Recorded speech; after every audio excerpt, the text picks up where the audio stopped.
Is there any part of your argument section, Mr. Ramshaw, that you can point to and say this made an argument? No.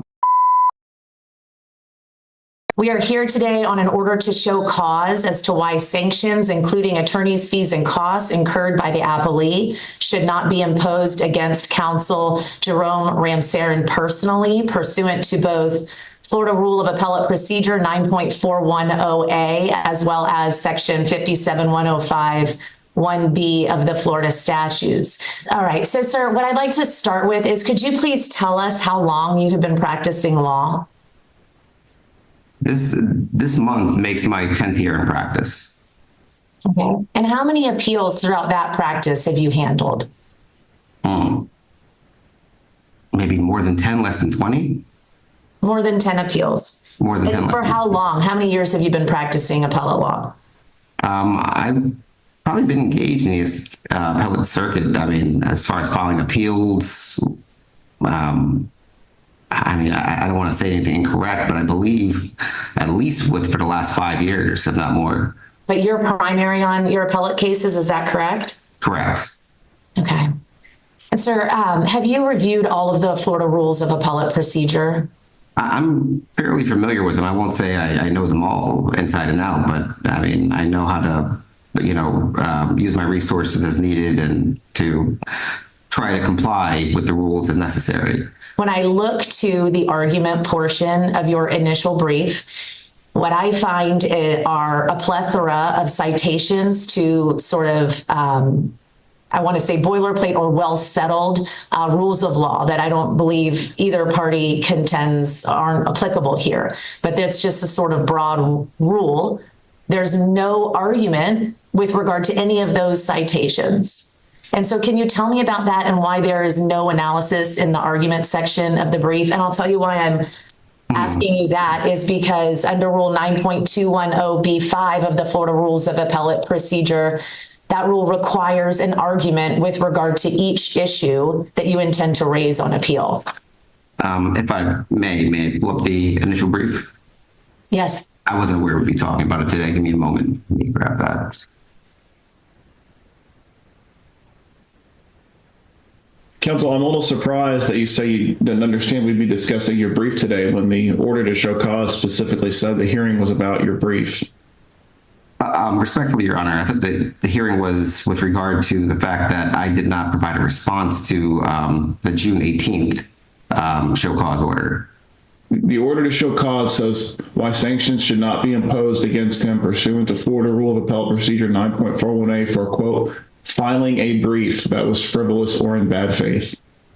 Counsel, you seem there's two different issues here, and I think we're trying to get you to address one and you're addressing the other. So there's the merits of your claim and whether or not you all had an argument you could have made that wasn't frivolous. Okay. Then separate from the merits, there's you complying with your obligations as appellant's counsel to put those arguments into a brief.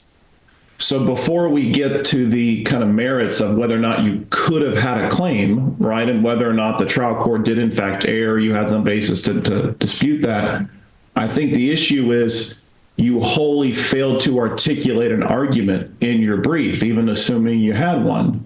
There's just no argument at all. The argument section that you have labeled argument is just kind of a cut and paste from various rules and cases with no explanation whatsoever how any of those authorities, make an argument, why the trial court would have erred according to those authorities. There was just no serious attempt to meet your appellate burden. So it's not really the merits of your claim we're at this point, although I looked at them and it does seem the claims were frivolous. At least it's hard to completely evaluate what argument. Just looking at the record, it's very hard to see how you could have made a meritorious argument. But we're not even there yet because we're just talking about the contents of your brief and the complete failure to include an argument section and to comply with Rule 9.210 requiring you to set forth arguments on each point of appeal. You had 2 points of appeal. There was no argument section. There was nothing in your argument section to support or put forth an argument on those 2 points of appeal. Do you see the distinction I'm making? I do, Your Honor. I see it's more I guess, substantive as what's in the brief itself. Is there any part of your argument section, Mr. Armstrong, that you can point to and say this made an argument? No. The argument section recites certain case law. Is it your understanding of the Florida Rules of Appellate Procedure that you are permitted to make argument in the factual background section of your initial brief? No, Your Honor, but I didn't think it would be inappropriate to do so. I mean, this was not... To put argument in the facts section? Well,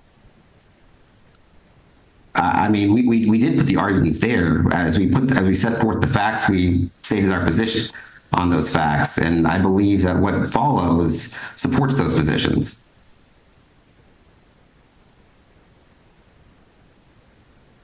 Counsel, do you agree that the trial court's order comes to us with a presumption of correctness? Yes, Your Honor, I never thought about it, but yes. Explain to me how that, all of that taken together, would be a good faith appeal. Judge Falcone wrote, for the reasons stated on the record, LSQ's motion to dismiss is granted. Foreman's second amended complaint is dismissed as to LSQ with prejudice. For the reasons stated on the record, Foreman's motion for leave to amend is denied as amendment would be futile. But Your Honor, in this case, there was no transcript or anything of that nature in this case. That we have no record of what was stated at that hearing. Counsel, it's your burden to demonstrate that the trial court erred in dismissing the complaint. Is that correct? Yes. Wouldn't that have been something important to determine before you filed an appeal? Because there's a lot of things in here that are like, even in the statement of facts, either obvious misstatements or otherwise mistaken. You tell us there's a U.S. District Court for the Western District of Florida. That obviously doesn't exist. You make a lot of statements about like at all material times there too, but then you make a statement that kind of by its nature cannot be done at all material times there too, like something that happened on a specific date. Like you said, like at all material times there too, the parties entered into a contract, or at all material times there too, a particular pleading was filed. Things that by their nature don't happen at all material times there too, that happen at a specific point. So that kind of made it hard for us to even follow the statement of facts because it just large parts of it were nonsensical. I see. The reason we put that statement in at all material times, we were trying to point the court to the pertinent facts that upon which we're basing our arguments. For example, where we say at all times material here too, Foreman submitted the 5th invoice to Halloran for materials and labor. Well, that's what I'm saying. Can you submit an invoice at all material times throughout a dispute, or do you submit an invoice at a particular time? Well, at a particular time, but in reference to this action, what we're trying to say here, that we're trying to say that this is a pertinent fact, and maybe there's a better way I should have said that, but that's what we're trying to say by way of that introductory remark. Counsel, if we were to conclude that this brief was frivolous or in bad faith, what do you believe the appropriate sanction would be? I mean, I would ask this court not to monetarily penalize us. I don't know what other sanctions or options are available. This is the first time I find myself in a situation like this. Counsel, after hearing from us, do you think the brief had any merit? Not your claims, but the brief. I believe the brief has merit, but I think it could have been written much better. And albeit I didn't write this necessarily, with that said, who did write it? My assistant.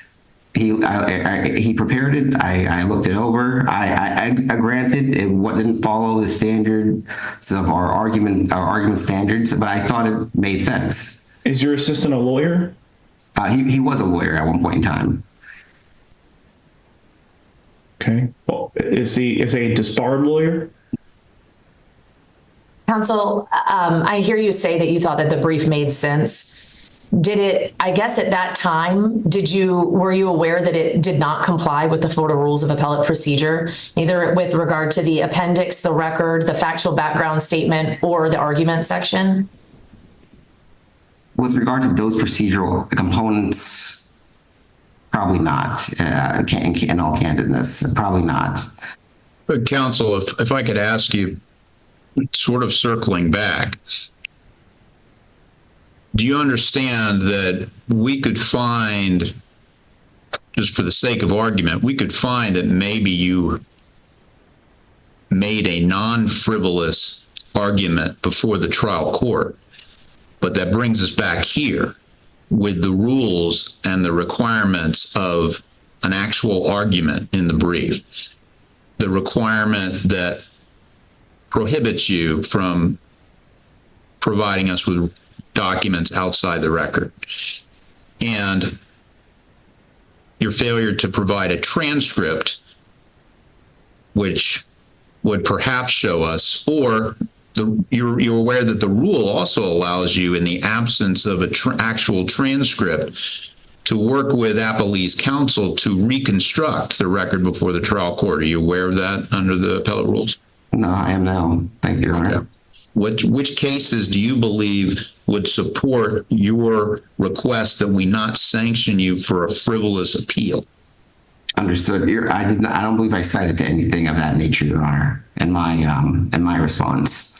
Would you like to make any sort of argument or response as to why we shouldn't sanction you for a frivolous appeal?